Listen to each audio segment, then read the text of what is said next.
Coming up on this week's episode of TechSNAP, is it time to replace openSSL? We'll follow up on the Heartbleed story and then discuss how attackers got read access to Google's production servers. And then it's a great big batch of your questions, our answers, and much, much more on this week's episode of TechSNAP.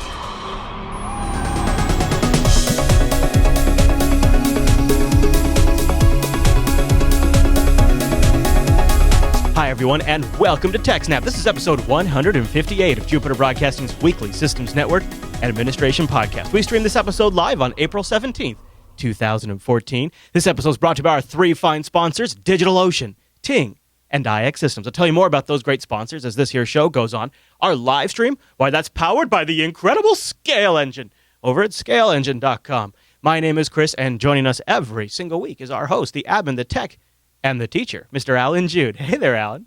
Hey, Chris, everybody. Thanks for watching. Well, hello there, Alan. Now, Alan, we just got your mic levels all set, and then you sat back in the chair. I moved? Sorry. It's okay. It's okay. You know what? I don't think that's going to be a problem next week. Yes. You know why? Because episode next week. Alan's going to be in studio next week because you're coming. You're crazy. You're like a glutton for punishment because you're a BSD user who's flying like across your country and into our country to go to a Linux con. So I'm looking forward to that. Hey, I don't know if you got a chance to see it because Angela posted it just before the show started, but the great guy over at goatslive.com made yes, I saw this. How awesome is this metal That's Jupiter great. Broadcasting logo. So we're going to put that in the new studio. So I don't know if that'll be up by the time you get there, but I'll probably have it over there. I'm going to see if I can get it hung tomorrow, but I have to pick where it goes, and that seems like a massive choice at this point. But it's a pretty epic sign. Kind of amazing, really. I was pretty happy. All right, well, enough catching up, Alan. I know that last week our big story was Heartbleed, and surprise, surprise, there's probably a whole bunch of follow-up this week. So is that where we're going to start? We're going to start with Heartbleed? Yes, we'll start with 3 pages of Heartbleed. Okay. All right, lay it on me, sir. I'm ready. My body's ready. Lots of things to talk about, but the most important one is the Sunday Morning Herald managed to get and piece together an actual timeline of how things went. You know, we had kind of our best guesses from what people could tell us earlier, but now we have an actual timeline based on, interviews and what people actually told reporters and so on. Okay. So, starting originally, it turns out that it seems sometime before March 21st is when Google discovered the bug. Yeah, one of their engineers. Yeah. So that's quite a bit earlier than we weren't sure when it was, but we didn't figure it was quite that early, and so they've known about it for quite a while. And then on March 21st is when 2 Google engineers wrote the patch, and they sent it to openSSL and Red Hat. Now, they didn't send it on the 21st, but that's when they wrote it, and we can tell that by the timestamp on the patch when they actually did send it. Okay. So they came up with the fix on March 21st. So they found the bug probably at least some time before that. Then on March 31st, or sometime before that, Cloudflare was notified by someone who made them sign a non-disclosure agreement, so we will not be able to find out who told Cloudflare. Okay. On April 1st, Google notified the openSSL project about the flaw and sent them the patch that they had come up with. Guess that would have been, more than 10 days ago at that point. So Google knew about it for quite a while before they sent it over to openSSL. And openSSL planned to release a patch that week, so the first week of April, but they decided, we want to make sure everything works and give people time to, give the projects time to get it all sorted out so that this is done nice and clean. So they moved the date to April 9th, which was the Wednesday. So that everything could be coordinated and it could be fun. Mm-hmm. But then on April 2nd, researchers at Kodamikon in Finland found the same bug, kind of just coincidentally. That seems like a huge coincidence, though. Yes. So on the 3rd, Kodamikon notified the National Computer Security Center of Finland, which is part of CERT, the Computer Emergency Response Team. Sometime on April 4th, Akamai found out about the bug from some undisclosed source that works or that is part of the openSSL project. Originally, the news article said that the core team of openSSL told them, but the core team's like, no, we didn't. Oh. So somebody in the project told them, but Akamai is not saying who because they don't want that person to get in trouble. Okay. Around that same time, rumors started to, get out on the internet that there was some flaw in openSSL, but nobody knew what it was. On April 5th, Codenomicon purchased the heartbleed.com domain and started setting up the website that they did. That was very helpful and informative. Mm-hmm. And around the same time, the openSSL team committed their patch, or committed the Google's patch to their private Git repo. So nobody could see it yet, except for the people that were working on it at the openSSL project. But on April 6th, the National Computer Security Center of Finland requested that the CERT Coordination Center, which is at Carnegie Mellon University in the States, allocate a CVE number for the bug. But didn't explain what the bug was yet. I remember, didn't you kind of mention that last week? You're like, this is kind of note. There was 2 different CVE numbers. And based on the dates, I kind of thought the first one might have been the Codenomicon one. Yeah. But it wasn't. The later one was. And then Mark Cox of the openSSL project notified Red Hat about the issue and asked them to coordinate with the other operating systems, like all the other Linuxes and BSDs and stuff, because Mark Cox is actually on holiday. Go just figure. Happened to be on holiday, and so he's like, he works at Red Hat, and he's like asked his one of the other security engineers at Red Hat to manage the thing for him. So he handed off the responsibility to the guy whose name no one can pronounce. That Red Hat security engineer sent an email to the private distributions list with no details about the bug, but just saying, there's a bug. If you agree to embargo the information, you can email me and I'll send you the details. And the idea was that everybody would have their patch ready for April 9th, the Wednesday. There are a couple distros that emailed the guy and got the information. SUSE Linux got it on April 7th at 1:15 a.m. Oh. Debian at 1:16 a.m. FreeBSD at 1:49 a.m. and Alt Linux at about 3 a.m.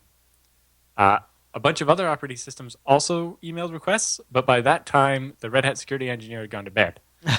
So Ubuntu sent theirs at 4:30 a.m., Gentoo at 7:15, and Chromium at 9:15. By time the Red Hat engineer woke up the next morning, the flaw had become public, so he didn't bother sending the details to Ubuntu, Gentoo, or Chromium. On April 7th, or sometime before that, Facebook was notified and started patching their servers. And they were able to patch all their servers before the bug went public. So on the 7th, the National Computer Security Center of Finland notified the openSSL project that Codenomicon had discovered the flaw. The openSSL team decided that the coincidence of 2 teams finding the same flaw so close together increased the risk that if this remained unpatched, somebody else might find it too. Yeah, for sure. Because there's kind of a suspicion here that the reason Google and Codenomicon found this is they were investigating incidents where maybe it was being used against them or one of their customers or something. Right? Mm-hmm. So information to take advantage of it might be spreading. Yeah. Right. So, people might be finding it because they're fixing or investigating breaches what was happening in the wild somewhere. So the openSSL team decided to release their package on Monday instead of Wednesday. So on the Wednesday, Facebook and Microsoft teamed up and donated $15,000 to Neil Mehta, the engineer at Google that discovered the bug, via the Internet Bug Bounty Program for finding the bug in openSSL. Mehta turned around and donated those funds to the Freedom of Press Foundation. Wow. So that's where their funding came from. That I was wondering where they got their money out of this whole thing. Okay. Who did? Well, I'd heard that the Freedom of the Press, they got like $15,000. Yeah, it was the bug bounty money that Facebook and Microsoft paid the Google engineer for finding the flaw. That's awesome. Yes. In summary, there were a bunch of people that knew about it beforehand. So Google, by at least as early as March 21st, probably earlier. Cloudflare, March 31st or earlier. OpenSSL found out about it on April 1st. Codenomicon, April 2nd. And the Finnish CERT on April 3rd. Akamai on about April 4th or earlier. And Facebook, we're not sure, but sometime before it went public. Okay. and then a few distributions had a couple of hours of notice, like SUSE, Debian, FreeBSD, and Alt Linux. But they thought they had until Wednesday, and they didn't. Yeah. But yeah, that's how crazy things went. What do you think of that turnaround time? What do you mean? Well, it's a pretty tight. I guess if you figure it was originally discovered in March, and now here we are, probably less than 3 weeks since 4 weeks since it was discovered. Yeah, that's pretty quick. But you kind of wonder if Google had told openSSL about it on the 21st when they wrote the patch. Maybe with responsible disclosure, everybody could have had this patch before as many people's keys got stolen as they did, and so on. Yeah. All right, Alan. Well, and then on Google Plus, Mark Cox of the openSSL Foundation or team has his own timeline based on just the parts from the openSSL side. mm-hmm. A lot of the timeline from the newspaper is based on that information, but Okay. also interviews and questions I asked. So they're going by a Google Plus post. Wow. Well, that's just where Mark decided to post everything. Yeah. So there's been quite a bit of talk about whether or not this is being exploited beforehand. Yeah. On that note, the researchers at the Lawrence Berkeley National Laboratory, which do a lot of internet research, they happen to actually have a system where they record every packet that goes in and out of their network for the last 3 months or so. Well, very handy. Is it? That's very handy. And well, they do it for research to see patterns, and so a lot of other government agencies and stuff, internet is connected through that, so they have a lot of data to look at trends and see how protocols work and things like that, right? And so they were able to go back as early as January of this year and check across all to see if there was any patterns, like people sending small requests and getting big answers from the Heartbeat feature, and they were not able to find anybody using Heartbeat against any of their honeypots or anything until after it was disclosed. Now, that doesn't necessarily mean anything, because if they're going after the honeypots that are just kind of scrolled away in the corner of the internet, that's only going to get hit by people that are scanning the entire internet. Yeah. Whereas, if you're an intelligence agency and you don't want people to find out about this bug you're using, you're going to target very specific things. Right, yeah. So it's not proof that it wasn't happening, but it's more evidence that it wasn't happening. Right, which is the best we're going to get. Yeah. Meanwhile, researchers at the University of Michigan set up a honeypot and monitored who tried to Heartbleed it. They found 41 different groups of attackers that attacked the honeypot, and 59% of those were from China. So, they were very quick on jumping on this vulnerability when it came out and start trying to use it against everywhere on the internet. Yeah. And then over at Cryptogasm, they have an article, is what could possibly be worse than Heartbleed? Bugs in the Heartbleed detection scripts. So there were, quite a few different scripts came out to check a host to see if it's vulnerable to Heartbleed. And a couple of those had bugs where they would say you weren't vulnerable when you were. Oh. So people thought they were safe when they weren't. Oh, no way. Go figure. Yeah. And over at SANS, they also pointed out, it's like, be careful just giving your address to random websites so they can check if you have Heartbleed. Yeah. They might say, no, you don't, and then scrape all your information. Yeah. Or just otherwise, know to look at your stuff and things like that. Then there was also an interesting story. Akamai claimed that they were protected from Heartbleed because of a patch they wrote to openSSL, which basically stored the private keys in separate chunk of memory and locked it down so it couldn't be accessed. Mm-hmm. And so they thought they were fine, and so they didn't go about reissuing or rekeying all the SSL certificates they had for their customers. But then a researcher at Leckertech, so after Akamai made the patch, they extracted part of it and sent it to openSSL saying, hey, maybe this patch should be an openSSL for everybody. Hey, you should use this. And just, keep the keys in a separate chunk of memory that's got guard pages on it and stuff. Yeah. But looking at the patch, which wasn't really a complete patch, because I don't think Akamai wanted to give away all their code, a researcher was like, this doesn't actually work. What's embarrassing? Or rather specifically, it hides 3 of the 6 pieces of information about the key. And, algebra means that if you know 3 of the pieces, maybe you can find the other 3, Yeah. right? And so that could, turns out they weren't that protected. So Akamai did a nice blog post where they actually admitted that they were wrong. Good for them. Which you don't normally see from a large company Yeah, like that. yeah. But, Akamai originally came out of a university, right? They're not quite the corporate monstrosity. Yeah. They've grown into one, but, there's still people there in charge that are technically adept. So they did anyway, so they did a blog post explaining what they did wrong, and I think they're working on addressing that. Okay. But because of that, they were forced to rekey all their customers' SSL certificates. Yeah.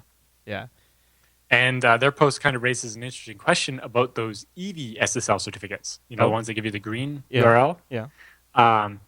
There's a lot of paperwork and stuff that has to happen to actually check to make sure the certificate belongs to the company that's requesting it and stuff. Yeah. And those normally take like a week. And, they could probably only do so many at a time. Right. So if there's a huge crush of them, are they going to just not do as much checking? Or are people going to have to wait really long times to get new keys? I think they have to do that, right? They have to make people wait, I think.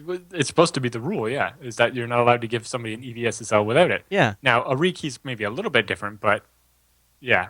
Maybe because you've already been verified, right? Right, and you just want to change your key, but how do you know Yeah. the person requesting the key change is the real person? I don't know. Right. It might be easier, like if it's the same person that's already been vetted or something. I don't know though. Right, but Yeah. you actually tell that It's a person's mess. been vetted. It's a big Yeah. mess. Yeah, It is. and it's happening on a large scale. Yeah. So it'll be interesting to see what happens there. Maybe some places will have to temporarily use non-EVSSL certificates so they can get those reissued quicker. Yeah, and then then after. Yeah. Yeah.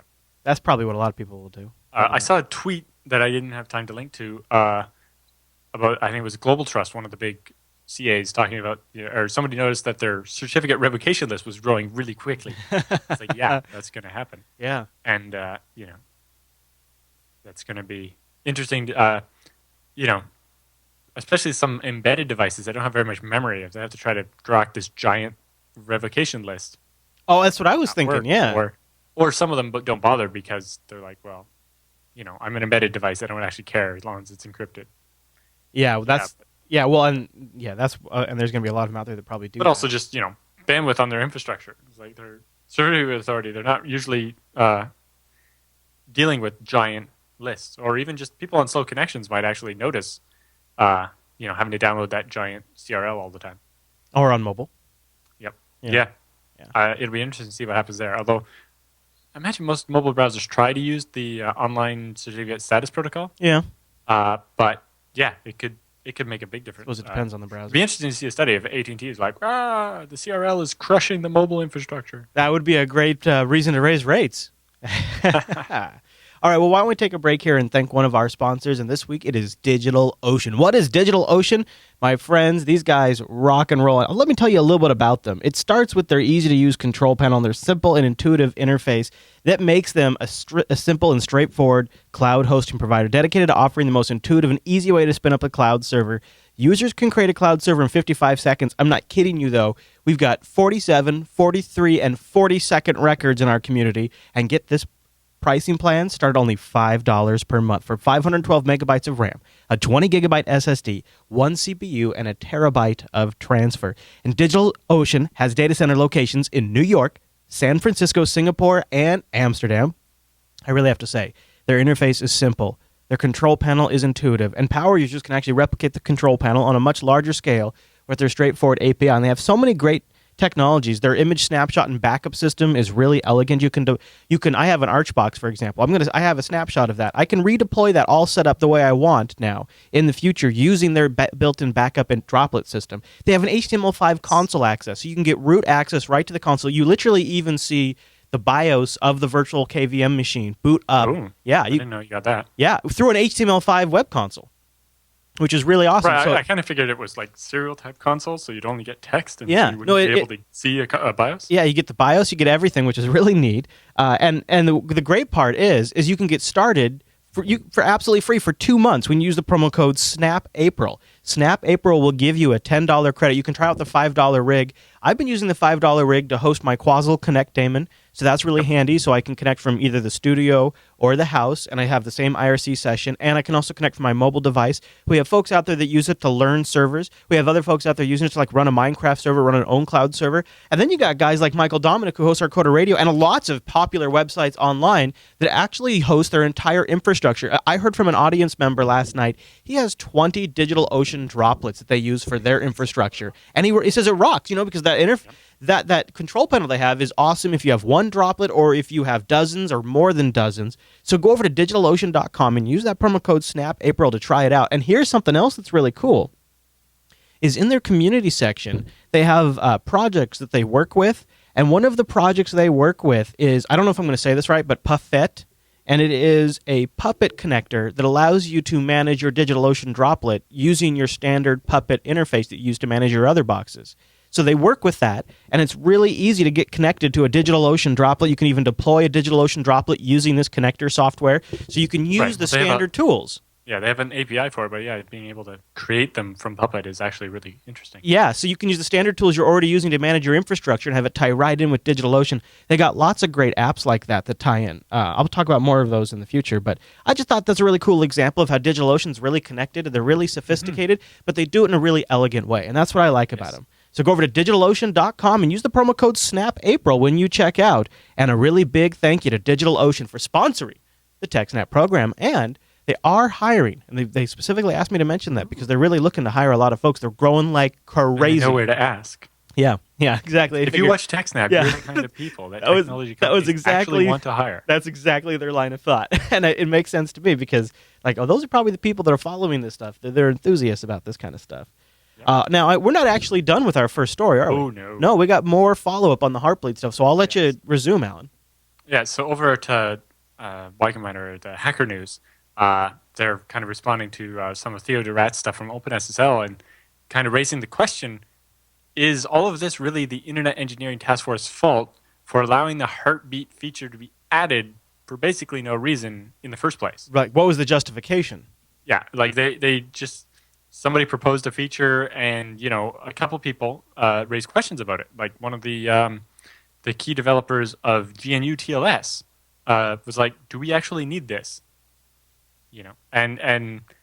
But what you get is, if there's a couple people on the mailing list that want to do it, most of the people that don't care or just don't really want to do it don't really speak up, right? The people that are for it take the time to speak up on the mailing list. They're really for it. And a couple of dissenting voices are just like, oh, you just don't want it because it's a new feature. And the vast majority are just like meh on the whole thing, so they don't really chime in. Yeah, and so pretty sure that by default GNU TLS doesn't enable this. They support it, and you can enable it, but it's not on by default. Although their implementation probably wouldn't have the bug either. I don't know if I'm jumping the gun, but during Coda Radio on Monday, you made an analogy to how the ZFS group works. Did you want to reiterate that? Because I thought that was a really great point. Well, because at OpenZFS, the way the project works, it's actually a thing that comes from Illumos, but when somebody has a patch that they want to commit to the tree for ZFS, that patch has to be reviewed thoroughly by two domain experts. That's two people that know about the subsystem that's being changed. Yeah. And those people have to check it, and it's like, yes, this is actually good. And, I don't see anything obviously wrong with this. Right. And that makes a difference, right? Just even having that policy, right? It's like a lot of projects are more along the lines of stick it in the testing branch and then we'll see what happens. Yeah. Whereas, and they do that because data protection, data security is absolutely critical to them, just like regular security should be. And it seems like any project of this level of critical infrastructure probably should have some kind of policy like that in place, or should consider one. It just seems that change management isn't done very well at openSSL. Yeah. Like there's things that would be considered features slipping into stable releases, and it's just it seems like they could benefit from a little more process. Yeah. And rules and things. Mm-hmm. Mm-hmm. Like also one of the things that when the OpenBSD guys looked at it's just next item, so we'll mention it, but the guys over at OpenBSD have started a fork of OpenSSL. Yeah. And they're cleaning it up. What do you think of that? They deleted like 55,000 lines of code. Wow. Out of, I think there's about 300,000 in OpenSSL. they ripped out all the stuff to support Windows and like NetWare and a bunch of old crap like that. And Yeah. a lot of stuff where instead of using the operating system's functions directly, there'd be a wrapper so that they could support some weird operating system that didn't have a feature or something. But it would disguise all the return values and stuff, so they got rid of all that and just do it all directly. And they're basically going through there with like a hacksaw and napalm. Wow. And they got some really interesting commit messages. We have the link in the episode of BSD Now, which will probably come out today or tomorrow. It wasn't 32. It was 33. You guys talked about yeah, this? Okay. it's 33. It was yesterday. Yeah. And so they have all that stuff going on. But they ripped out the heartbeat feature entirely, so that again, Makes it's sense. not really required. Yeah. Nobody was using If people it, aren't so- really using it, then Yeah. why have any features people aren't using? Exactly. And so they've been tearing out a lot of stuff. But they found some interesting things like there's a feature called like no old ASN1. And then there's a different flag, no ASN1 old. And they don't do the same thing. They both basically are the same name, but they do different things. Oh. And disabling one doesn't disable the other and so on. So there's just horrible things like that. And Yeah. the tabbing and indenting, the style of the code was just all over the place. Like I saw some examples where it'd be like, you have your proper tabbing, and then there would be like an angle bracket way over here, and then Jeez. it's like not tabbed in enough, and then tabbed in too much, and all this stuff. And they're just like normally like white space patches where you're just changing the tabbing are frowned upon because it causes a version management conflict for everybody. Mm. Because if they modified a file that you changed the tabbing in, you changed every line. But in the end, the OpenBSD guys are like, well, this is going in our tree, so it has to be kernel normal form tabbed properly. Yeah. So looks like it mostly automated cleaning it up, but they did, if you use TR to get rid of all the tabs and then MD5 the original and the result, you can make sure that nothing was changed. Because, doing a giant white space patch would be a great way to insert a random bug on purpose or to change something or to cover something up. Mhm. But they're like, nope, if you use TR or something to get rid of all the white space, then you can MD5 or SSH256 or whatever, the original and the result, and make sure that only spaces were changed. So they were very careful with their patches about that stuff. Mm-hmm. So it looks like a lot of interesting stuff happening there. And maybe one day they will have OpenBSD's fork, which is called libSSL, as a portable version like they do openSSH, so that it could be Yeah. available to other operating systems again. That'd be really epic. And I bet there'd be a lot of enthusiasm for that. Someone in the chat room asked if Heartbeat is a standard or if it's an openSSL feature. So the guy wrote it as a feature for openSSL and then wrote an RFC for it and got it added to the protocol with openSSL as the reference implementation. But the RFC was written after the code, which is the wrong way around, right? You're supposed to design something, then build it, not build it and then write a blueprint for it after. Random note: a bunch of people have suggested the name openSSL as the name of the fork. That's not allowed because the license for openSSL says your fork cannot contain the word openSSL, and so that's why they went with libSSL. Gotcha. Wow. All right. Now you said I noticed you tossed a link into a GigaOM article about somebody that's just stepping out of the internet standards game altogether too. Yeah, there's an article over at GigaOM about a lady who quit or took an indefinite leave from the Internet Engineering Task Force and has a story about why she quit writing internet standards and what some of the problems over there are. Oh, interesting. Then there was some really interesting news out of Canada. Remember Yes. the Canada Revenue Agency shut down their website when Heartbleed was announced, and it came back online last Tuesday, I think. I forget which day of the week it was, but it's back up now, so I can file my taxes. Oh. But during the time before they shut it down, it turns out someone was able to Heartbleed against their site and get about 900 social insurance numbers, which is the Canadian version of a social security number. Yeah. I gathered.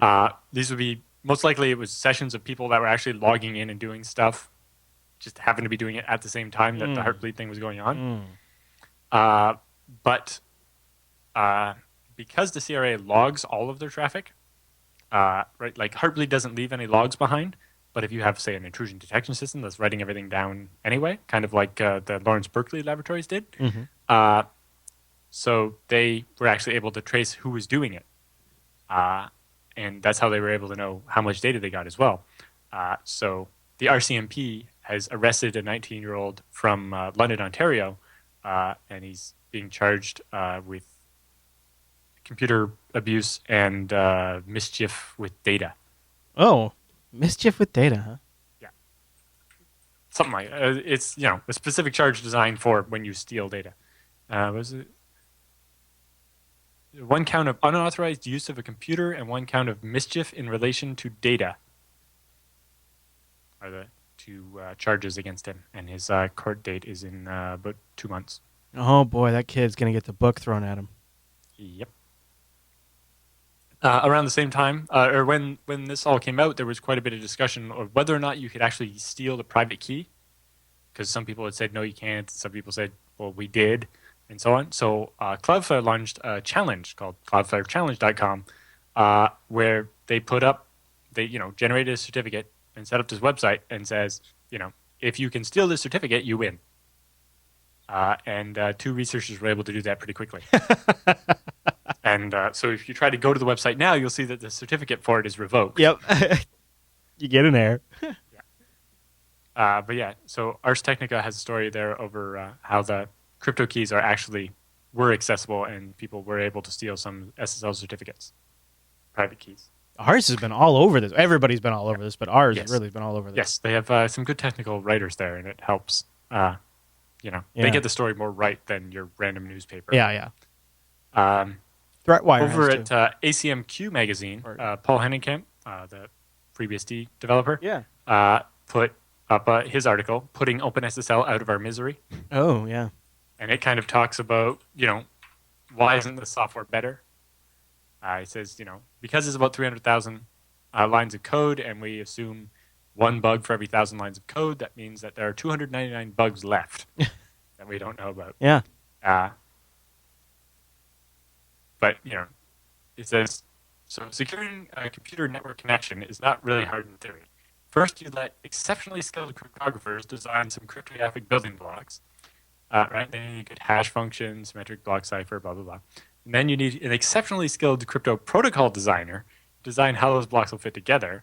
And then you need an exceptionally skilled API designer to say how the applications will access the protocol. Right? And then you need exceptionally skilled programmers to implement an algorithm and protocol according to the API, fully audited, analyze library source, etc.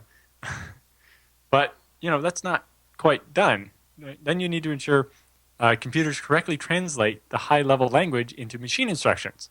So you'll also need exceptionally skilled programmers to write the compiler. Mm-hmm. Right? Then you need to make sure the computer environment is trustworthy. So there's no bugs, mistakes, backdoors, etc. In the operating system, which will be written by, you guessed it, exceptionally skilled kernel programmers. Of course, this is all in vain if the CPU doesn't execute the instructions faithfully. So you'll need exceptionally skilled CPU engineers. Right? And then finally, we can securely transmit a picture of a cat from one computer to another. Right? And then he's got an example here of, specifying a dream team as I did is not without pitfalls. And OpenSSL contains this chunk of code where it says, the aim of right shifting the MD size is so that the compiler doesn't figure out that it can remove div spoiler, as it would require it to prove that MD size is always even, which I hope is beyond the compiler. So there's all this code in OpenSSL just to trick the compiler, not to optimize it. To be honest, would you have considered a proven correct compiler improvement a security risk before I showed you that? Right? So just because it's an improvement to the compiler doesn't always mean that lots of craziness. And then he says, so that's your security model. So now you're looking at an operating system, kernel, 2 million lines of code, compiler, another 2 million lines of code. the C language runtime library, 500,000 lines of code, crypto library, about 250,000 lines of code, etc. And now you're looking at likely about 1,000 bugs, and that's if you're lucky. Yeah, no kidding. That's yeah. Right. And that's if the bugs are all honest ones. Mm-hmm. Right. There are people actually trying to sabotage the results in order to make intelligence gathering easier and less expensive. Right. Apparently some of these exceptionally skilled engineers and scientists on the Dream Team have hidden agendas, or otherwise the NSA is not doing its job correctly. Mm-hmm. But then we have the certificate authorities, which are trust anchors for the whole thing. But certificate authority trustworthiness is kind of a joke when all your browsers trust Turk Trust. And they list the whole name of the company, most of which is, all of which is not in English and nobody knows what it means. They could literally say, Turkish Trust, don't trust us, we're the government. And nobody would know because nobody speaks Turkish. Right? And if you remember back in August 2012, they issued that a fake certificate for all of Google. Yep. To an intelligence, and they're, it was a mistake. It'll never happen again. It's like, right. And he goes on. He says, just looking at openSSL, on top of its 300,000 lines of code, there's no central architectural authority. Right? Nobody's in charge of deciding what goes into openSSL. Everybody can just throw patches at it. There are 6,740 go-to statements. There's a bunch of inline assembly code. There are multiple different coding styles, right? Different people write their code a different way, and it all gets glommed together, making it really hard to read, right? That's why projects like OpenBSD and FreeBSD have style guidelines. It's like your code can't be committed until it meets this. It's done this way.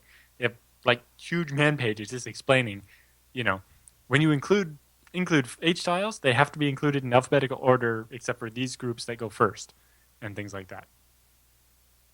Obscure use of macro preprocessors, inconsistent naming conventions, far too many selects and options, unexplained dead code, misleading and incoherent comments, bad defaults, all kinds of stuff. And he's like, nobody ever got fired for using OpenSSL, but at the same time, there's all kinds of craziness going on there. Yeah, Says, I think this is not the first nor the last serious bug in OpenSSL. Therefore, right. OpenSSL must die. Well, yeah, maybe so.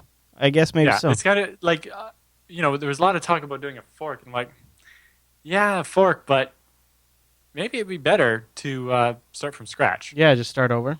Now, that takes a lot longer. And so, the OpenBSD guys just grabbed OpenSSL and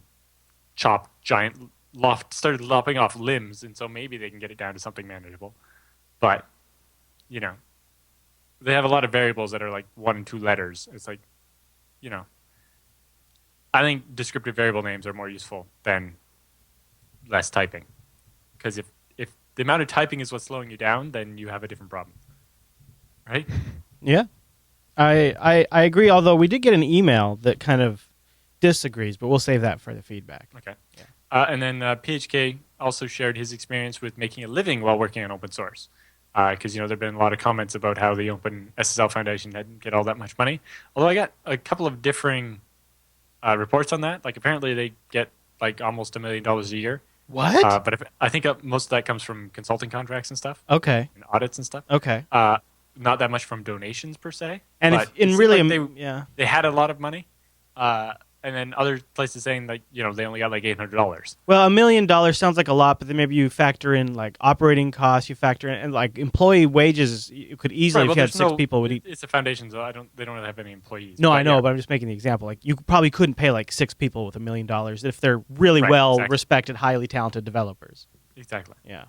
And so I'm not sure how much money they actually have. I don't even know if there actually is an OpenSSL Foundation or if it's just the project and stuff, right? Isn't it funny how we've relied on something that has obviously gone without proper scrutiny for so long? Yes, exactly. This is kind of the point people are making. Yeah. But people, the other point we were seeing with people saying, maybe this shouldn't be open. Like open source is hard to make money and it's just donated time and stuff. So PHK has his piece about how Varnish is kind of critical infrastructure for a lot of people and how he makes a living doing it. Oh, so he does make a living doing Varnish? Yes. Well, for a while he actually did it and kind of like a Kickstarter, but before Kickstarter. Yeah. And he explains how he did that and how that went for him, and how he decided how much to pay himself and all that. Oh, that's fascinating. Yeah. And he said he never worked harder than when he was working off these donations Yeah. Oh, for sure. and stuff like Yeah. that. No, it makes you work. But at the same time, it's like you wouldn't want to do it indefinitely because you would just burn yourself out, right? Well, maybe. Yeah. Yeah. Very fascinating. I like that some pretty well respected figures in the open source community are sort of stepping up and discussing this in a very rational way, like for the most part, and that's been very helpful to help me kind of figure it all out and put it in perspective. Yep. So next we have a post from Hasselman that's open source is a thankless job, but we do it anyway. This one's, I think, specifically looking at some of the stuff based on the Microsoft stack. So like opensource.net code tends to have a lot of trouble because the type of people that use .NET are not the people that are kind of focused on this idea of open source. Whereas people that are writing stuff for like Ruby or Node is quite a different culture to the type of people that use that stuff. That makes sense. It's sort of just ingrained in the culture. Yeah. So like with .NET, a lot of people are like, well, I don't care to send my patches back to you and things like that, right? So that's an interesting read. So I think that's beginning to change. Yep. But part of it is mistakes Microsoft has made in the past as well, right? So, yeah. Next was, does the openSSL flaw alter the open source's safer equation? And Right. I would say no. This has been a big point of discussion, though. If this had been Microsoft SSL library, only Microsoft wouldn't be able to fix it, and they would have decided when to do that. We don't know what the time turnaround would have even been. Right. Whereas here we saw Google wrote their own patch for it, or then Facebook mitigated it themselves before there was a patch from OpenSSL. And if you're of a certain size, Akamai wrote their own stuff. that's a huge advantage. Yeah. I mean, you can't even do that with the other stuff. Well, Google wouldn't have been able to find out exactly what the problem was easy without the source code either. Right. Self-auditing. It's like they found the bug and then they could go look up why it was happening, right? If it was if it was closed source, they could have, found the bug still. Maybe submitted a support ticket. Yeah, they wouldn't have been able to explain what the problem was. No. It's just like when we do this, it gives us information it should. Yeah, that's a huge advantage. Like, so I have really been focusing on the turnaround time, on the transparency once it came into the public light. Because the turnaround time was amazing. You wouldn't have seen that from any commercial. As somebody who would need to be updating infrastructures, like I appreciated that. I didn't even because I would never poke around in the code, so that ability didn't really cross my mind. But it makes so much sense for like Amazons and Googles and everybody else. And that's kind of what they're talking. Everybody says, there's was it Richard Raymond or whatever? No, Richard Stallman? Eric S. Raymond. Oh, is famous for saying, with enough eyeballs, all bugs are shallow. Yeah. But the truth is that most people don't actually audit the code. No. But you have the option at least. You have the option. But also, people have kind of come up with ways to resolve that problem. Like, for example, Colin Percival, when he wrote TarSnap. Now, that's actually not open source per se, right? It has a license that says you can't use this, but you can read the code. The code is available to read. You just can't take it. Okay. So that you can audit the application that's actually, encrypting your files and sending them to Colin's storage system, right? Mm-hmm. Well, if you find a mistake in that, he will pay you for it. So he got people to read the code and look for the bugs by paying them to do it. Yeah, rather than paying for an audit, he just offered a reward. We know bug bounties work. I mean, we know this. And so, we talked a little bit about Google having this concept of making a bug bounty for things like openSSL. Right? It was a couple of months ago they announced a thing like that. Now, they didn't want to do quite because they didn't want everybody to find like every little typo in a comment and nag the projects about them. But they were looking at, specific researchers that find something will get paid. Well, that is exactly what I've been advocating, because if you have any kind of commercial business that rides on top of these things, it's in your best interest to make your customers happy to do things like that. Yeah. So it's nice to see Google doing it, but maybe what we need is like a bounty board where people can just keep dumping money in buckets for. I think so. I think because libraries and stuff. These companies are not enough of them are not doing it on their own. They're not just taking up the initiative and auditing these things and contributing money to projects on a large enough scale. It happens in bits and pieces under certain initiatives, but there's nothing industry-wide. The infrastructure we depend on, like openSSL, it just languishes while these guys are all making money off it. So I really am happy to hear that Google is doing something, but I think you're right, something broader, more industry-wide. Part of it is actually tax law that causes a problem. For example, when you donate to FreeBSD or OpenBSD, you're not allowed to get something in return. So you can't donate and say, use this money to improve OpenSSH. Right. It's like, here you can have some money. And, I would like it if you did this, but it's not allowed to have that. You're not allowed to be getting something in return. And so part of it is the tax law kind of interfering with. I see. I didn't realize. A company giving money to the foundation and saying, we want this out of it. Yeah. Jeez. That's complicated. But, yeah. That adds a wrinkle. I can see that. Always still. But a board or some sort of, some bureaucracy. Yeah, it'd be interesting to just see, here's a bunch of the core libraries, and each one has a bucket, and people dump money in the bucket, and then when somebody finds a flaw, they get the jackpot. Mm-hmm. Or something. It'd be interesting. Basically, if it became lucrative enough, people would start companies just sit there and audit code all day. Yeah. I think that's called the NSA. Well, partly, yes. But, I mean, our next story is actually about a company that does something kind of like this. Oh, okay. So, but, yeah. So, to counteract that argument that maybe, this guy's like, does the OpenSSL flaw prove that maybe open source isn't safer?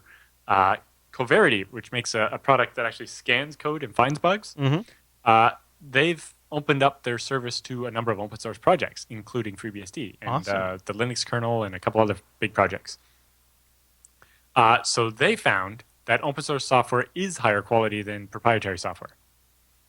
So running their Coverity scan report across all the open source projects compared to a random sample of their proprietary customers, found that open source software has an average defect density of 0.59, which would mean 0.59 of a bug for every 1,000 lines of code. Okay. So anything less than 1 is considered good. So that's quite good, right? And then that's for C and C++. Then comparing that to their commercial customers, the average defect density is 0.72. So that's a 13% difference or so. Or not really 13%. But anyway, it's a big difference in the code quality between open source and proprietary software. Again, that probably kind of comes up to Eric's point of the more eyes on it, the more they're going to find a lot of those little bugs and stuff. Yeah, because even if it's less frequent than we would like, it's still at least happening. Yes. Fundamentally, it's possible. Yeah. And so it does happen. And they have, they congratulate the Linux kernel for making such a big improvement over time. Although it's like, well, if Coverity finds all the bugs and you fix them, then yes, it's going to be improved after that. Yeah. But yeah, and then our last thing about Heartbleed is a group did a survey of 863 CIOs, which is Chief Information Officers for companies, asking them if they were affected by Heartbleed. 18% of the CIOs of those organizations said they were unaffected by Heartbleed because they have an antivirus scanner. Oh. So that's 18% of the CIOs that don't know what their job is or don't know what they're talking about. Oh, man, that hurts. Literally useless. That hurts, Alan. That hurts. Yeah. When you were going to say 18%, I thought you were going to say 18% weren't affected. I'm like, okay, I mean, so that means a lot were. And then 18% think they weren't affected because they have an antivirus scanner. Does that make you hurt a little bit? It makes that they don't know what their job is. That kind of makes my brain hurt a little bit on the inside. But I'm sure the percent of them that think that their firewall protected them from Heartbleed is that big as well. I got to bust this out. I don't normally have this, but I just that's so bad. Wow. All right, Alan. Well, is there anything else we want to cover on the Heartbleed topic? No. I'm sure we'll have even more from it coming up. But I think some of the I think dirt's we've about to come explained out now. everything. Yeah, the last 2 episodes back to back, if you're just listening to these like in playback mode, you're going to get a whole lot of information about Heartbleed real quick. And I think now, like, I don't know, I have a feeling like some of the more dirtier details could be coming out. I don't know. I don't know. A lot of it seems to be surrounding non-disclosure agreements and embargoes. Yeah, people would have to be willing to break those. And we'll see. Well, because the Finnish cert wouldn't say whether they told anybody or not. They have customers, and it's kind of their job, so you kind of assume they did. Yeah. And Codenomicon has customers as well. Well, the one I really wanted to know about was Cloudflare. Yeah, how did Cloudflare find out? Yeah. But Codenomicon said that they have customers who they probably were going to tell, but it kind of leaked a little sooner than they expected, right? Yeah.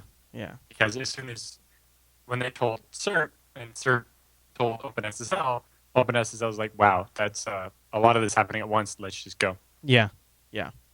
All right, Alan, why don't we take a quick moment right here and thank Ting.com. What is Ting? Ting is my mobile service provider. It's mobile that makes sense. There's no contract, and there's no early termination fee. And because there's no early termination fee and no contract, they also have a very unique pricing structure. It's pay for what you use. It's a flat $6 per month, and then it's just your usage on top of that, billed out at the end of the month, whatever bucket you fall into, that's what you pay.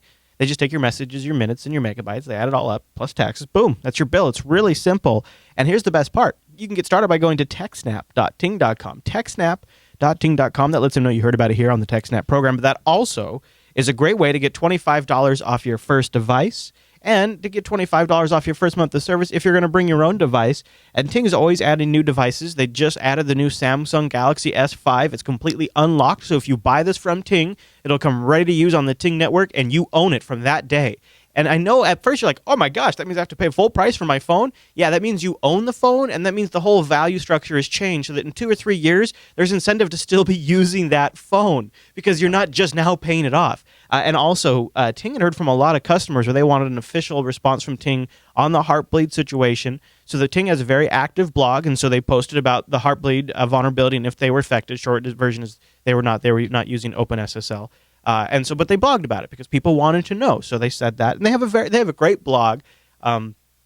Just did a new app pick on that blog today. But here's what I want you to do. I want you to go to TechSNAP.ting.com, and I want you to try out that savings calculator. When you plug in your information to that savings calculator, they'll give you an estimated savings over a 2-year lifespan of your service. I think you're going to be amazed. Mine is unbelievable. I went from about $125 a month to about $30, $35 a month, and that's even now with 2 phones on the line. We're on Wi-Fi so much. We're on Wi-Fi so much that it is just an unbelievably good deal for 2 phones. I'm paying around $35 per month, and that includes hotspot and tethering, text messaging, everything you'd expect. It's a full-featured plan, and then Ting wraps it all up in their amazing dashboard. It's not only fully web standards compliant and also paired with mobile apps so you can manage them on the mobile device using native apps. But when you log into the web, you just have a great experience because it's very clear, it's very straightforward. You can see right where your usage is at. They have like fuel gauge type systems. You can manage your different account settings. You can view transfer details of each individual device. So if you're in a group or a small business, that's extremely handy. You can set up your billing options. You can set up alerts even so you know where you're at. You can set up call forwarding, all of that kind of stuff right from the Ting dashboard. They make it crazy easy for individual devices or plans with multiple devices on them. You can have nicknames, so I have like Rekai's HTC1 in there, so I can just look at my bill, and I know that's Rekai's phone. I don't have to look at the phone number to think about it, and it's so simple and so straightforward. So go over to TechSNAP.ting.com to get started. See what I've been talking about, and start saving money right now. Try out that savings calculator. They have it right there in the middle of the page, and you'll be pretty impressed with the savings. TechSNAP.ting.com. I wish every service I had to use had a website that useful. I know, no I kidding. just want a control panel where I can see everything, I can access all my stuff, manage it. It's all pretty. And all makes sense, Alan. Yes. Okay, so the headline for our next story is how I got read access to Google's production servers. That's just loaded, Alan. What's going on? So this is a post by a research group called Detectify. So they're a group of researchers, and they decided that normally they do like capture the flags and bug bounties and things like that to make money. But they decided this time to see what they could get out of Google. So looking at just trends in how flaws happen and that, they found that most often flaws are old or deprecated software that hasn't been patched or just isn't used anymore. So new types of attack work against it because nobody thought of that back then. Unknown or hardly used software because less people pounding on it means you don't find the bugs, right? Proprietary software that only a few people have. So again, less exposure means that there's less of the bugs have been found already. Mm-hmm. Or alpha or beta quality software that's brand new, and so no one has found the bugs yet. Mm-hmm. So they decided what they would do is do a little homework. So they went to Google and did a little Google dorking and searched for companies and software and products that Google had acquired a little while ago, but have never really done anything with. Zombie Or, stuff. You know, antique systems, products that very few people use, stuff that Google hasn't killed yet or is planning to kill but hasn't killed yet and things like that.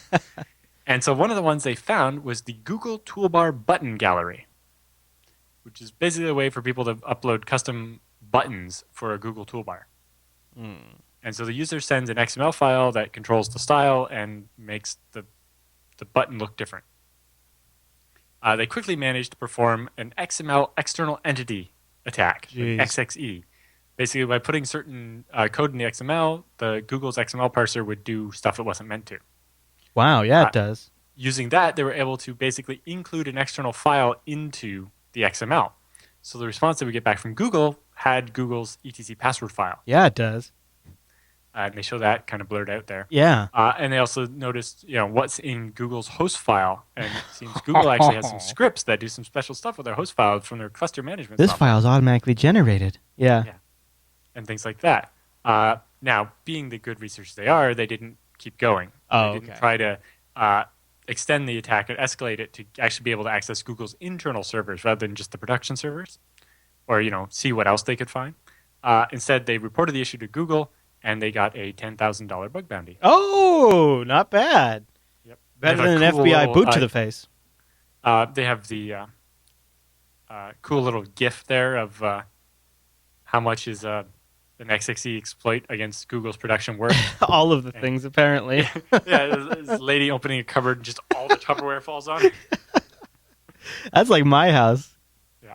Oh, jeez. So, when they were talking to Google, they're like, so how much is something like this worth? And I guess that was Google's response. Like, you found one of these. That was their reply to them? Big deal. Google sent them that GIF? You'd have to read more carefully. He says, this is what we received as a reply. I mean, that's what the article says. Yeah.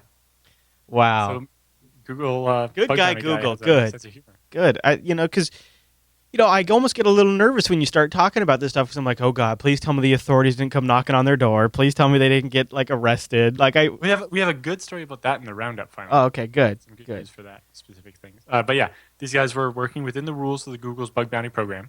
Right? That's why they didn't escalate the attack and see how much further they could dig. Mm-hmm. And so that's probably what saved them. Rewarded by their bug bounty. They didn't cross that line. Yep. Yeah. It's very important to read the rules. Like, same with PayPal.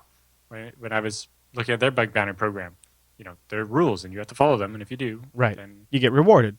Exactly. If you don't, you get an FBI boot to the face. Basically.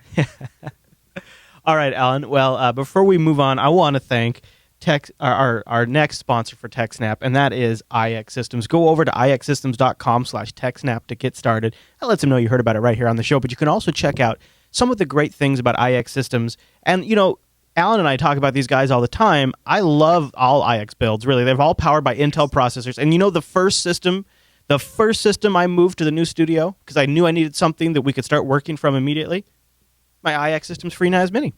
Yep. I wanted a performant, reliable system that we could work from, something that would go up in the new studio and be available as we moved gear in and moved all our equipment in. The first thing I moved is that thing because that is something that we can rely on. And that's what I love about IX Systems is every purchase is like that. They have a fantastic burn-in process. They have a white glove pre-purchase and post-purchase care. I mean, it really is. Exactly. Like, when you call somebody else to buy server hardware, they're like, yeah, we have these models and we can customize them in these ways. Or whatever. And the salesperson is a salesperson. They don't necessarily know which kind of SSD you should use for your ZFS intent log versus your L2 ARC. Right, yeah. But the people at IX do. Right? You're not just talking to some sales guy. You're talking to a guy that knows server stuff inside out for a living. That's what they do. And that makes a difference. That's who they employ. I mean, that's the great thing about IX Systems is their entire bench is assembled of people who are not just familiar with the topics, but in a lot of cases are the people designing and building those things that you rely upon. And this is one of the other great things if you go over to ixsystems.com/TechSNAP is they have this ultimate guide to buying a server for open source. It's 11 key traits you must absolutely demand from your provider. And I love It's like these are the things they can do that Dell and HP right, can't. exactly. Like, is management stuck on another big box brand that you know isn't going to be able to provide the solution you want or understand what you want to deploy? And that's what that guide is. It's more for here's the ammunition you need to convince management. I love it. And they also just because we know you as a sysadmin you've already figured it out. Yeah, yeah, you know what's up. And they've also just recently announced professional training courses for free NAS. Yes, yes. So if you some places it's like, well, we can't have a free NAS instead of some ridiculous Dell thing that costs $100,000 because you're not certified on it. Well, how you get free NAS certified? Genius. And it makes so much sense to use free NAS in so many more scenarios. And this free NAS is going to be just an explosive product growth for them over the next few years, because as people start to wrap their brain around it, and it's so elegant that you can get an awesome free NAS solution from them that then they give you a pathway to scale up for whatever your data center needs are. And then there's a solution for at home too, which as somebody who used to work with this technology, I for clients and stuff, whenever I could. I had an Active Directory server in my house for years just so I could be working with the technology that my clients were working with all the time. Not just that. It's like, think of a small office environment, right? They got like 8 computers, right? They got secretaries and the salesperson and the accountant and so on. It's like the free NAS Mini just fits in an office a lot better than like a 2U rack-mounted server that makes all kinds of noise in an office that doesn't have a rack. Yeah, they could come with a ton of like other software dependencies and eco dependencies around it, and where the free NAS can be just you need to have a rack and all the Whereas in a small office, sometimes all they have is the tower. So a little free NAS Mini gives them everything they need. It's like I'm going to get my aunt one because she has a couple of towers. She's a real estate agent, and she lost data when a hard drive crashed. Oh gosh, that's the worst. It's like I'm changing my whole house around so that there's only a little bit of storage on each computer, and then everything is on the ZFS. So that my data is secure. That's how we're doing it too. So go over to ixsystems.com/TechSNAP. That's you giving them a thanks for sponsoring us. Lets you check out more about them, see what they offer, and they will treat you extra special because they will. They are basically everybody that works there is a personal friend of mine now. Yeah, they're really good folks, and we're about to see them in person very soon at Linux Fest Northwest. I'm excited about some of them, and I'll see a bunch of the more senior people at BSDCan as well. Very cool, very cool. So a big thank you to iXsystems, ixsystems.com/TechSNAP. We really appreciate their support. Just, people don't always think of this, but they basically sell everything from a little short depth machine I use at home as my router and the free NAS Mini. Michael Lucas had them build him a nice tower, like a workstation with lots of drives in it so that he could do ZFS, right? Not everybody needs a rack-mounted server, so they build nice towers as well. Right. And everything from a short depth 1U server to giant 4U things with like 8 processors. Whatever you need. Oh, yeah, the whole range. That's the other thing is it's kind of the same way we tell people when they're asking questions about open source stuff, not to ask the specific question. Is like, tell us what you're trying to do, and we'll tell you the best way to do it. Right. Rather than say, like a common one in like the FreeBSD chat room is like, what's the alternative to this Linux utility? It's like, well, I don't know what that Linux utility is, but if you tell me what you're trying to do, I'll tell you how to do it. Right. Well, if you go to IX, tell them, they want to know what your challenge is, what the problem you're trying to solve is, and they will help you come up with the best solution because no one knows this stuff better than you. That's the best part. Is it's like the absolute best experts in the field. So it's really cool. It's like, it was funny because most people come to me to ask, how should I lay out my ZFS volume? Yeah. Right? And then I'm buying a server from them, and I'm like, I'm not sure if I should do it this way. Right. What do you think? Way. Yeah. And it was like, well, we found that this works best in these circumstances, and that works best in these circumstances. It's like, you guys have the experience, I don't, and that is very helpful. I love it. ixsystems.com/TechSNAP. Hey, Alan, before we run into the feedback, I just wanted to say a special thank you to our subreddit. You can find it at links.techsnap.tv. Some really great additional links around the Heartbleed stuff, some good questions in there around ZFS, all kinds of stuff. So you guys have been really awesome these last couple of weeks, and I just wanted to say thank you very much. And keep submitting. If you want to get some stories into the roundup or maybe even the main news section, submit it at links.techsnap.tv, and the community votes on them. All right, Alan, with the news all done, that means it's time for the TechSNAP feedback.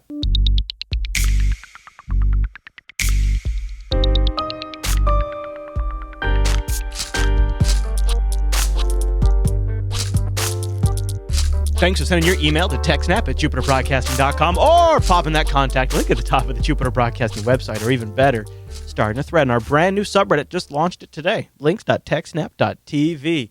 And Alan, our first email this week comes in from Kenny, and I suspect that maybe all of the Heartbleed coverage has got him thinking about LastPass and changing his password. So he has a couple of questions for us. He says, upon your recommendation, I joined the ranks of LastPass users. You've no doubt covered this on and off in the past, but a good explanation of how it works might convince other folks the advantages of same, particularly considering the recent SSL issues. Yeah, okay, there we go. Previously, I had my passwords listed in the LibreOffice Password Protected document. Ooh.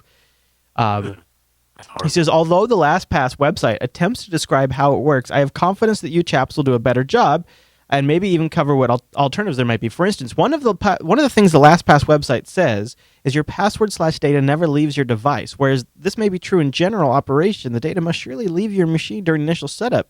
Granted, heavily encrypted, the fact that you can select pretty much any character. That's what they mean. The data never leaves unencrypted. Yeah, it encrypts and decrypts locally. So the only copy they store in the cloud is an encrypted version of it. And since they don't know your master password, that's the only one they don't remember for you, then everything should be fine. I don't know anybody, like people who switch to LastPass, I think always generally are like, yeah, this has been a great switch, right? I haven't really heard a lot of complaints. I have one, and I love LastPass, but it screwed me up.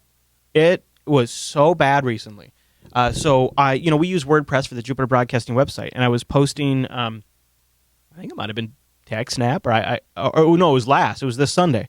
I'm posting Last, and somehow the fill form function went berserk and checked every box on the editing page, filled in gibberish in every available text field. So like every show category we've ever had was checked like all at once. And every time I load the editor page, LastPass would hang the browser while it scanned the page to figure out every area it needed to fill and check. And then would just lock the whole browser up.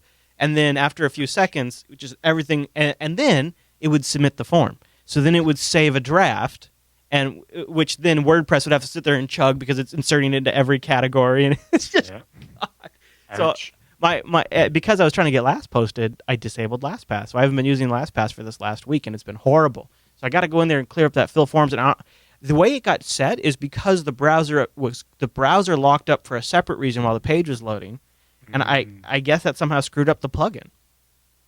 Rosalind says he's had the same problem with WordPress installs. It might be something specific with WordPress and LastPass. Maybe I should just set an exception for the whole site. I tried to set an exception for that page, and it still happened. So, right. But anyways, Kenny, that aside, that interesting if somebody could put in a bug and get that browser thing fixed. Yeah, I mean, I've used it for years, and that's never been a problem. But then all of a sudden, just one day, boom. And I think it was a recent update too. I don't know. But anyways, enough with my problems. Brett writes in. He says, "Hi, Chris and Alan. I'm looking for some advice on putting together a good backup scheme for a small home server, and I thought I'd pick your brains if I could. Specifically, I'm looking for a solution to run a periodic automated backup that I could then use for a bare metal restore. The server is mostly a Samba file and print server running Ubuntu 12.04 command line only. I already have a good backup scheme in place for the user data. It all sits on a separate ZFS on Linux, 2-drive mirror with automatic snapshotting and cron job set up to rsync to an off-site backup. It's the OS drive that I need some help with backing up. I'd like to create automated full image backup of the OS, complete with my custom config files, installed packages, user accounts, SSH keys, latest updates, grub config, basically the works. The goal is to have something from which I can quickly perform a bare metal restore in the event of the OS drive popping or an update borks the system." He goes on to say, "This is exactly the sort of thing for which I have used Clonezilla in the past with great success, but Clonezilla requires a manual interaction and taking the system offline for the duration of creating the disk image. High availability isn't a huge concern for the system, so I'm toying with the idea of scripting something to automatically reboot into a Clonezilla job at night, but I get the feeling there ought to be a more easier way that someone has probably already solved this problem for me. This is a physical system, so I can't snapshot VM, and the file system OS is vanilla extended 4 with no LVM or anything else. How can I accomplish this? Thanks for the great show, Brett." Right. An image backup is basically not possible without pausing the system because ext4 doesn't have the ability to use snapshot, right? Yeah. So you can't get an image of what the hard drive looked like at any one particular second because it takes more than a second to read the whole drive. That's the advantage of something like ZFS is when you can do a snapshot, you back up the snapshot rather than the live system so that when you're done your backup, which might take a couple of hours to rsync to a remote system, your backup is how the files were at the same second everywhere. So, because sometimes two different files are related to each other. And if if you're doing a regular rsync of like the live file system, and you back up the first file, and then a change happens in the second file, and then you back up that second file, the first and second file don't match anymore, and your backup's broken. It won't work when you restore it. So I got a question for you. First thing is, with his rsyncs of his ZFS, you should make sure he's rsyncing from the snapshot directory, not the live system. Okay. And second, he might consider using ZFS send instead of rsync. It'll probably be faster, but it depends if the other system has ZFS. Yes. You don't have to have ZFS on the other end. You can send it just a giant blob, but rsyncing means the files are more accessible if you don't have ZFS on the other end. So but if he does, trade off both ZFS ways there. send. But yeah, so snapshots are the answer to do this. And so in FreeBSD, the UFS file system has some basic support for snapshots, so you can use the dump utility, the traditional Unix backup utility, to dump an image of the whole drive, or the whole partition, not the drive. You have to do it separately for each partition. But that, because it can do that snapshot and that copy on write, it can allow you to do that. ext4, I don't think there's a way to do an image style backup like that. So is Bacula overkill for this job? If he only has one server, then yes. What about DD? That would require him to offline the system, same as Clonezilla. And Clonezilla is probably a little easier to use than DD. Yeah. So then, a couple of things.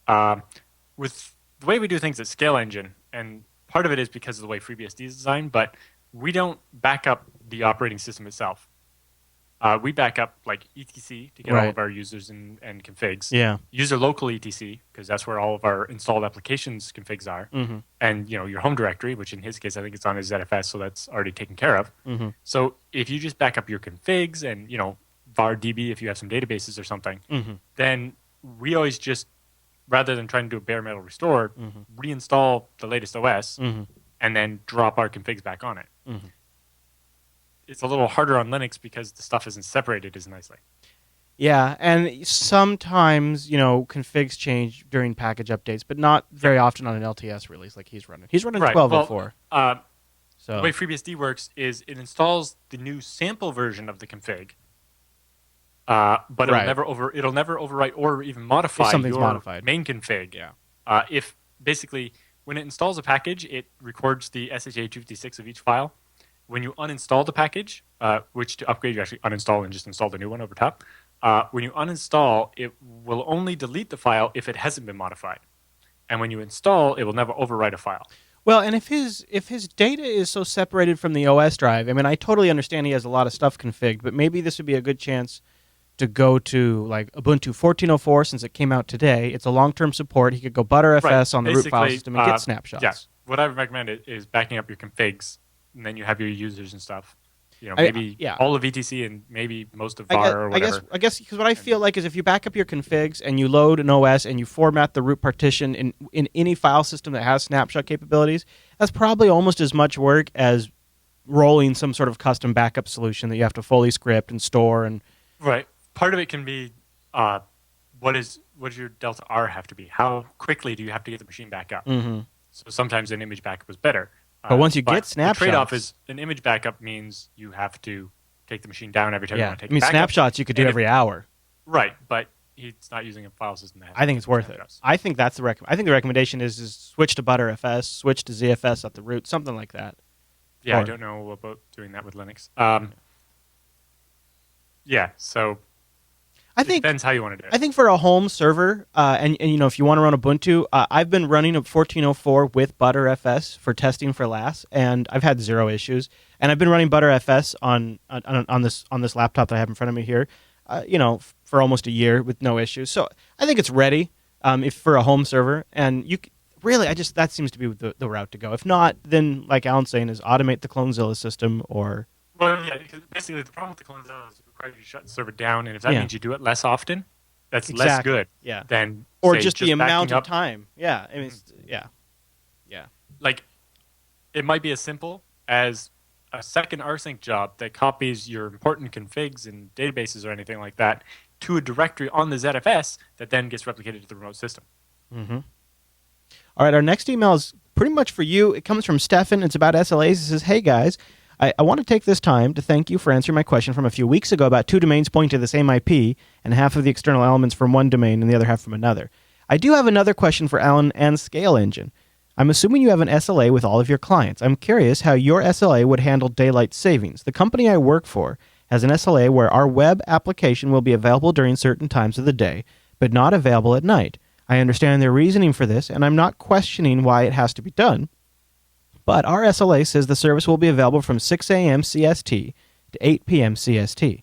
As of about a month ago, we were not in standard time anymore. So I wonder if our SLA should be updated to reflect that we observe daylight savings. Should some code be in place to determine if we're currently in daylight savings? I realize neither of you are lawyers, but and I believe that your app isn't, and I believe our app isn't important enough to get any lawsuits about SLA. But thanks for the awesome show. He's just kind of curious about this in general, what you thought, as somebody who probably has an SLA. It depends. That's why generally it'd be better to list the times in UTC.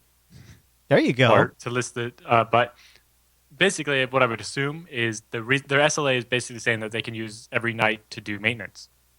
I imagine that their website doesn't shut the app off after those times. It's just that they guarantee that it'll be available during those times, or some penalty happens.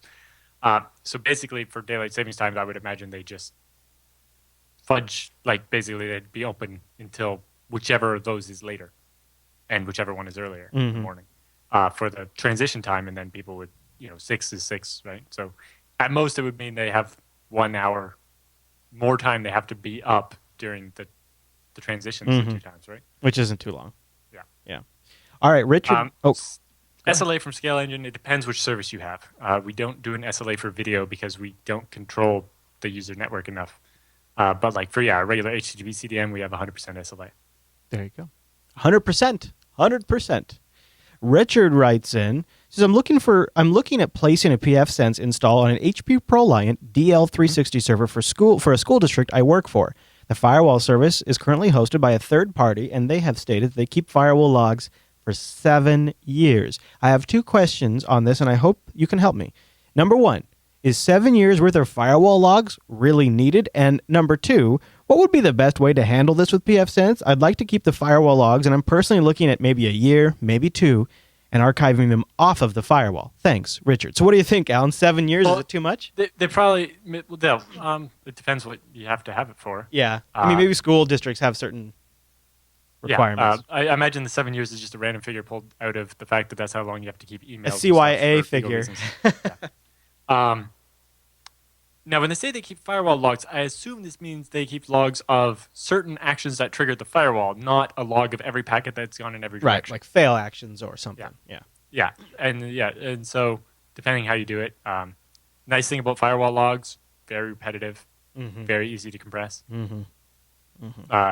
Depending how you want to do it, Getting them off the if you're using that whole server like that, you probably have lots of horsepower, so you can compress them and then set them off. Yeah, that's true. A DL360. If your pfSense was a lighter box, you might move them off and then compress them. See, my solution would make that harder to compress them on the box, because I was thinking having pfSense can kick out via syslog, and then you could just have it go to an archive server right then and there. Yeah, that could be the best way, is just to have it logged directly to the other server. Yeah, and then that server could compress and roll, because there's log rollers you could set up pretty easily. And the log storage would be a great place for, like, say, ZFS with LZ4 compression. There you go. Apparently compressing everything. Yeah. And then, snapshots or just rotating a log file daily or whatever. Wow, 7 years, though. That is something. All right, Jim, right. In the nature of, how compressible they are in ZFS, you could probably get away with, do a 3D mirror of 3 terabyte drives, and 3 terabytes of firewall logs probably store for a long compressed time. Too. Yeah, for sure. Yeah. All right, Jim writes in on the topic of Heartbleed. He says, hi, Chris and Alan. First, thanks very much for your coverage of the Heartbleed vulnerability. I had to read about it elsewhere via Google News and the like, but was unable to fully grok the source of the vulnerability. Alan's rundown made it very clear to my programmer's mind how the vulnerability exposed memory contents and how they were not random. So thanks again for that. Here's my questions. He ran his DPKG package tool on his Ubuntu 13.10 box, and it came back saying that he has a openSSL 1.01e 3 Ubuntu 1.2. So he says it seems like maybe I still have a vulnerable version, even though he's fully up to date, which I don't think that's probably the case. 13.10 maybe. I don't know if it's... Oh, yeah, no, it's getting updated, of course. That's... FreeBSD kind of does the same thing. Like, my version of openSSL wasn't upgraded to G because stability says... they do the security fix, but they don't bring in the new features that came in the later versions of OpenSSL. So to avoid breaking things or make confusing applications, they don't say that you have the version G now. You have E with this Ubuntu patch. That makes it not vulnerable to Heartbleed. Now, he can't help it. Jim's a little curious, Alan. His second question is I think Alan already covered this, but is there a way to send a Heartbeat or other message to an online services I use without logging in to determine whether they have patched their own servers? To my knowledge, my accounts have not yet been compromised, but at this point, I'm concerned about logging into my bank, investments accounts, Gmail. Not only that, but I've logged into these accounts in the recent past, and of course, my info could have been intercepted, but now I loathe to even look at them to see if my money is still there. Intercepted is a different thing, right? SSL provides protection against intercept. This one was you went there and then someone after you just managed to dump the piece of memory. They don't have to be doing a man-in-the-middle attack. That was one of the things that made the Heartbleed so bad is that the person didn't have to intercept your connection to do it. Mm-hmm. So there are ways to test sites, right? Yeah, basically, we mentioned, if you look at the article earlier on when we mentioned the Heartbleed scanners that had bugs, they mentioned the ones that work properly. Okay. I think SSL Labs from Qualsys or whatever has the best one. So we'll have that link in the news section of this week's show notes. And so you can just check your bank, but your bank will already be fixed. Otherwise, that would be laughably bad. Yeah. I mean, let us know if it's not. That's pretty pathetic. All right. Boy, we're cooking through these a lot faster than I thought we would. We're making good progress. All right. Our next email comes in from KP, and he's the one that kind of wanted to disagree about the memory allocator aspect of it. He says, hey, guys, I just wanted to mention that the conspiracy theories surrounding the whole thing seem to be silly to me, because this pattern of pre-allocating memory and using what's called a placement new in C++ is very common. I'm a game programmer, and every project I've worked on every platform, uses this pattern because it is way faster to manage your own memory rather than calling the system allocator constantly. As a side note, I have no idea if using this in an implementation that is concerned with security is a good idea. I make video games. Security doesn't usually come up. Love all the shows. Keep up the good work. KP. Well, it's more than that, though. Well, A, because this is security, it should be doing it the other way. B, they were also using last in, first out. Right. So they would always try to reuse the memory they just freed, and that's the one that's got the sensitive information in it. Whereas if they didn't, then they would, if they did FIFO or whatever, then they would have pulled up the oldest data every time, and there's more chance that would have been overwritten in the meantime or something. But in general, if the memory allocator from the operating system is too slow, the operating system needs to fix that rather than each program trying to do its own thing. Right. Yeah, good point.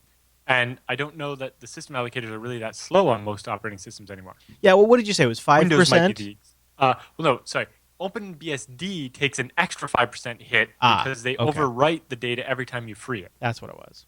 And that if OpenSSL had been using that, then if OpenSSL hadn't been doing its own thing, then every OpenBSD machine would not have been vulnerable because every time you heartbleeded it, all you would have got back was XD0 over and over and over again. So it's entirely possible that's common.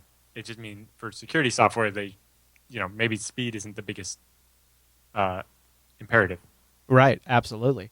Okay, well, there you go. So we would like to get a lot of emails for next week because there's a rumor we could be recording 2 TechSNAP sessions since Alan will be in town. That means we need lots and lots of emails. If you have a question about sysadmin, security, networking, hardware, storage, anything like that, if you've got a little war story you want to share with us, please send it in. Go over to jupiterbroadcasting.com, click that contact link. And if somehow I've missed one of your emails and you think you have a great question, you're welcome to submit another contact form so that way it goes back to the top of the stack because sometimes a few things are lost. And also, there's that subreddit, links.techsnap.tv. You can submit stuff to that. That also gives the community a chance to jump in. And if it's something that's kind of time critical, that might be a good idea too. So that way you don't have to wait around for us since we're recording 2 episodes next week. You can also just email it directly, techsnap@jupiterbroadcasting.com. But Alan, with the feedback all done, that means it's time for the TechSNAP Roundup.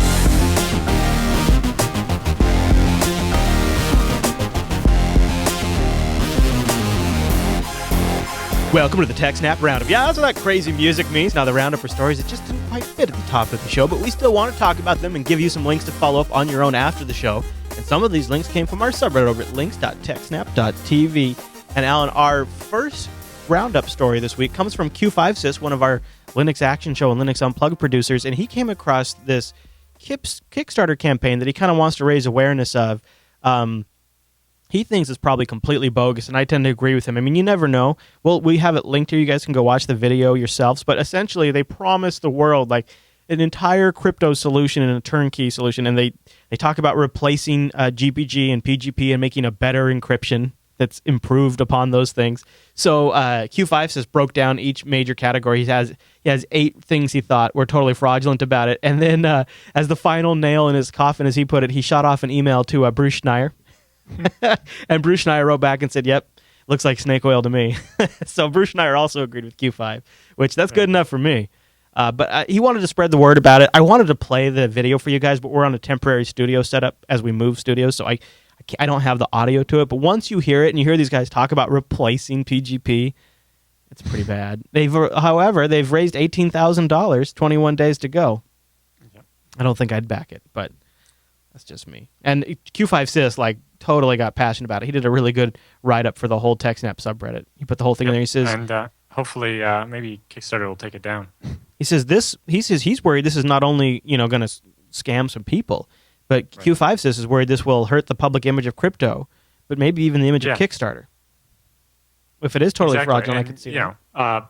It could just mean that no one could ever do a real crypto Kickstarter type thing. Yeah, people just won't. It'll sound too good to be true. Yeah. All right, Alan, the next story in the roundup is yours. We've got Weave.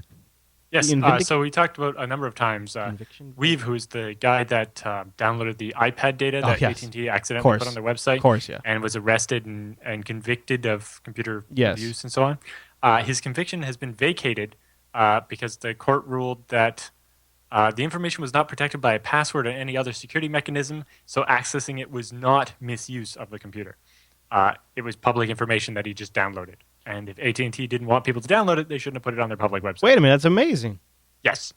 That's awesome. Yes, it is. Well, congratulations to him. Yes. It's too bad he had to go through all this crap to get to this point. And it's like, how did nobody bring up this point in the beginning? But at least justice prevailed. As somebody who had his data exposed as a result of that work, I appreciate that he did it because they needed to be smacked. It's not like he took the data and started stealing identities. Right. He gave it to reporters and disclosed it. Mm-hmm. And then Gawker put it online. AT&T's fault for the problem. Gawker's the one that actually published my account information. So if anybody should be arrested, it should be Gawker. All right, Alan, now I have no idea what this next roundup story is. Yeah. So ham operators have found that they can accidentally trip the ARC fault circuit interrupter on certain devices. So this is basically kind of like a GFI. Mm-hmm. It's basically special kind of electrical outlet that has protection so that if it detects an arc, like a spark going between two places, it will kill the circuit. And apparently certain radio frequencies from ham radios are tripping them unexpectedly. So they're kind of hack. Yeah. The American Radio Relay League is working with the manufacturer by basically providing some radios and some expertise testing to help them figure out what the problem is and resolve it. Wow, how about that one? People using a radio doesn't set off a DDoS circuit breaker. Yeah, that's one way to DDoS a data center. I'm going to talk to you over the radio, and that will blow all your breakers. All right, Alan. So you knew this was going to happen. I mean, every cloud service is going to have their outage from time to time. But now this one's an interesting take. When Azure breaks, lessons for every cloud programmer. Yeah, and it just kind of breaks down what they learned when their Azure cloud broke and things that every cloud programmer needs to consider no matter which cloud they're using, whether it's Azure, Compute Engine, or EC2. Right. Yep. Interesting read. Not too surprising that I talked about this briefly yesterday on Unfiltered too, but back in January when Obama's review panel came in with a whole bunch of NSA reform suggestions that he picked and chose from, one of the reforms that he put in place, air quotes around reforms, was he authorized the NSA to take advantage of massive industry flaws and not disclose it to the public or private industries if, and only when, there is a clear need to do so.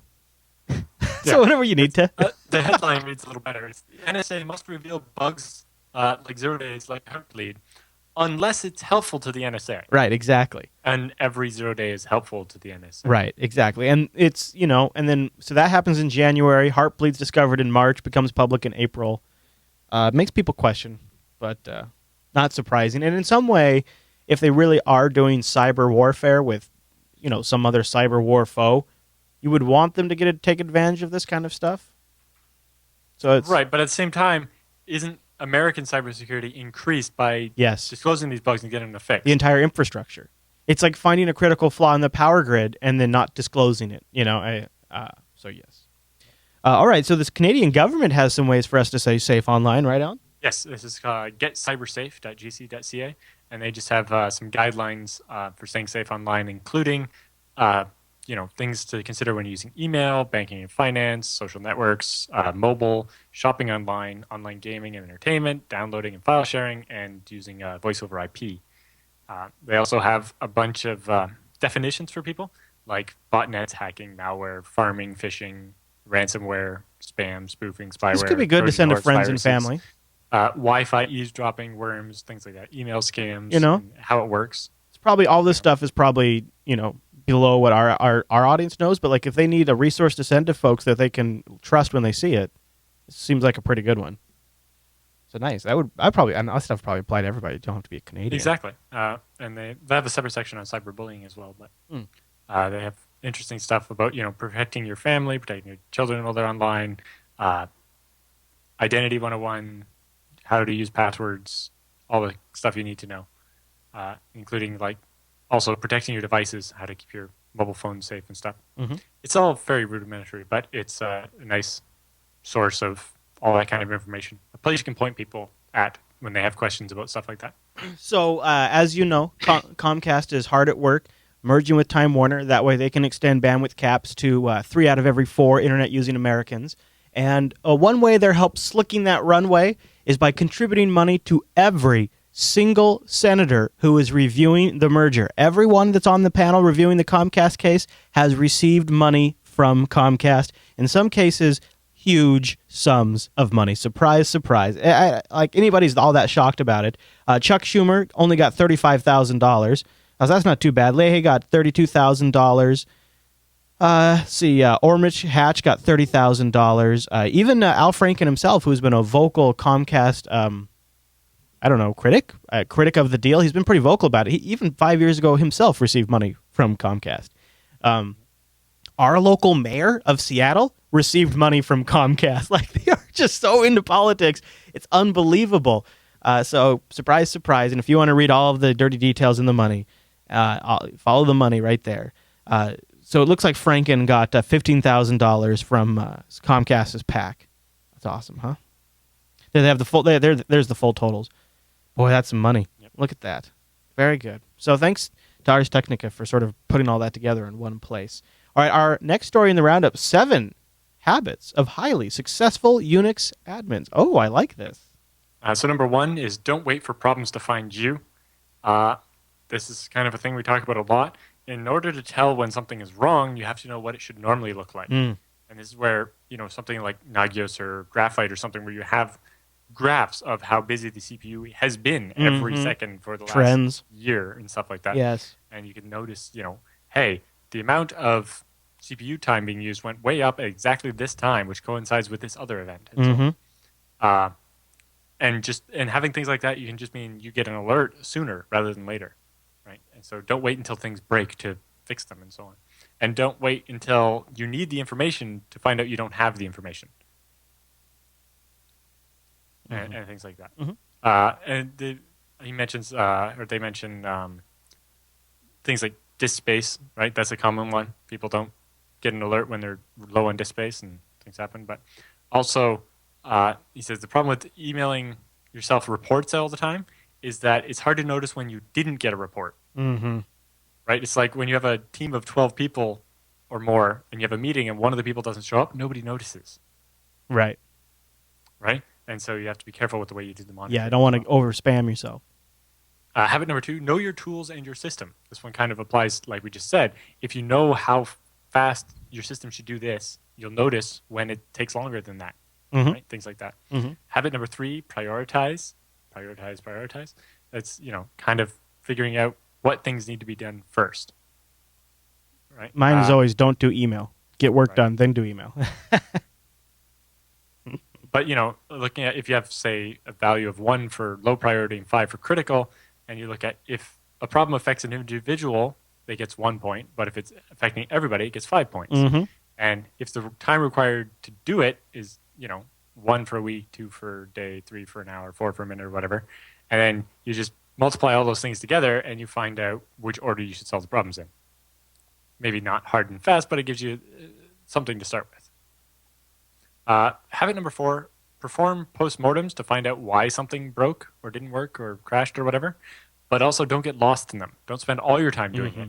But, it kind of comes back to the article we covered in the past was the difference between a Windows admin and a Unix admin, right? Windows isn't working, you reboot it, and it works, and you're happy.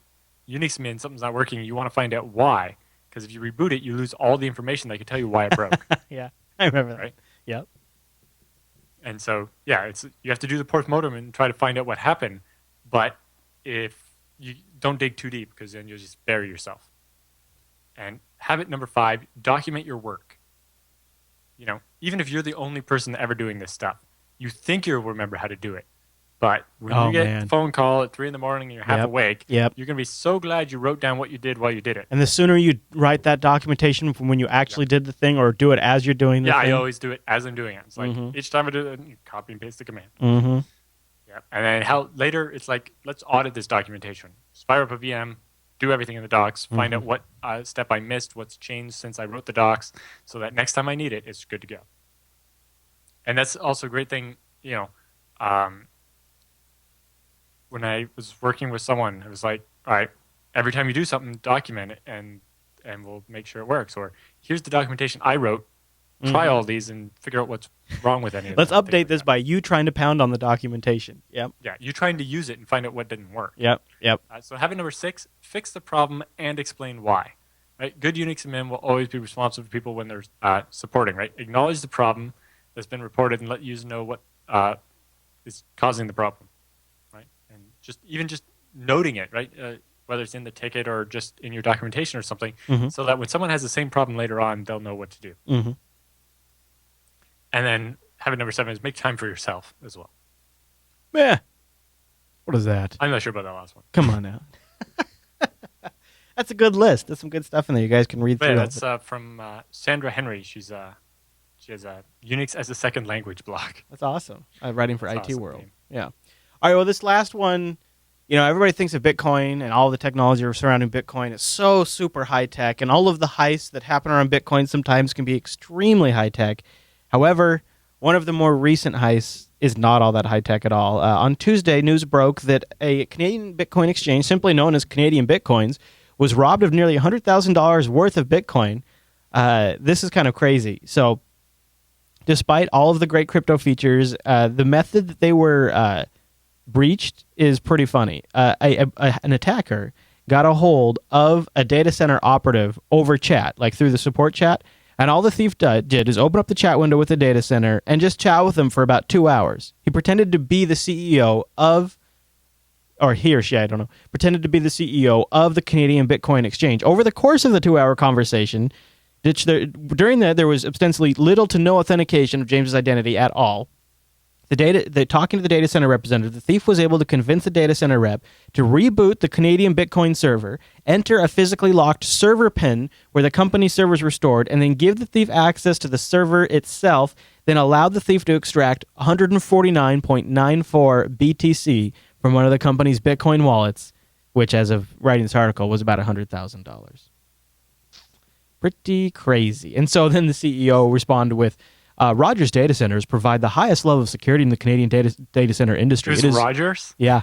It is, yeah. They're one of the giant telcos here. Its security protocol is operationally certified in accordance with industry best practices. We have reviewed our security process and continue to work with our customers to make sure they take advantage of all security features.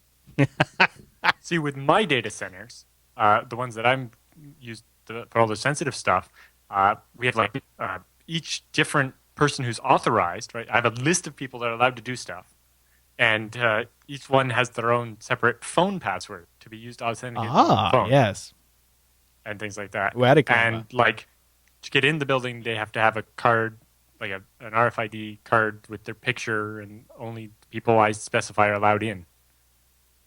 Like, we have very strict rules to prevent exactly that. Like, there was one similar, wasn't it? I think cPanel, when they got breached, somebody just managed to call up and pretend to be the guy and reset a password or something to get access to the server. So for 2 It hours was like of 6 months ago. So for 2 hours of work, this guy or gal made $100,000, just essentially social engineering.